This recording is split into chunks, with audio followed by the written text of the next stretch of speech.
You know, the Andes define Argentina in a way almost unlike any other country in the world with a mountain range. What influence do they have on the wines? All the influence. The wines that we make are mountain wines, and I like to express our wines like this because the weather is determined by the Andes, because we live in a desert. The Andes stop all the influence from the Pacific Ocean, but also we are cultivating near to the Andes in a very high altitude, and altitude gives us cooler weather and a very strong or pure sunlight.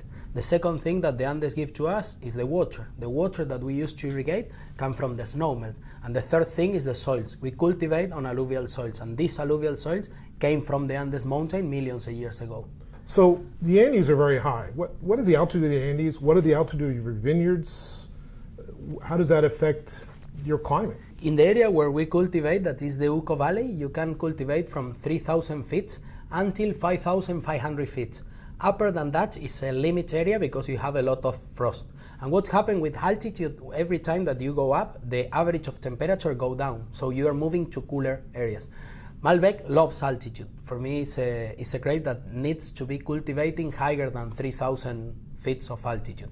But then it's a combination of the place, the soils, the slopes. So it's not possible to say that higher is better, but we are looking for cooler weathers for Malbec, and then in these cooler weathers, we work in different situations of different kind of soils.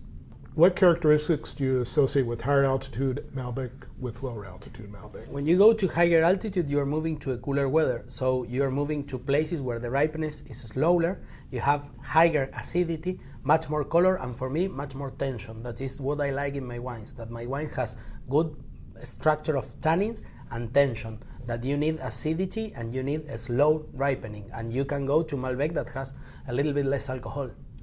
But at those high altitudes, isn't the sun so strong that it just goes into those grapes? But this is good because Malbec loves the sunlight, and the sunlight that we have is very pure. But you have to work in the vineyards trying to protect the grapes to the sunlight directly all day. So you need to work very strong in the vineyard and protect the bunches, for example, for the afternoon sun.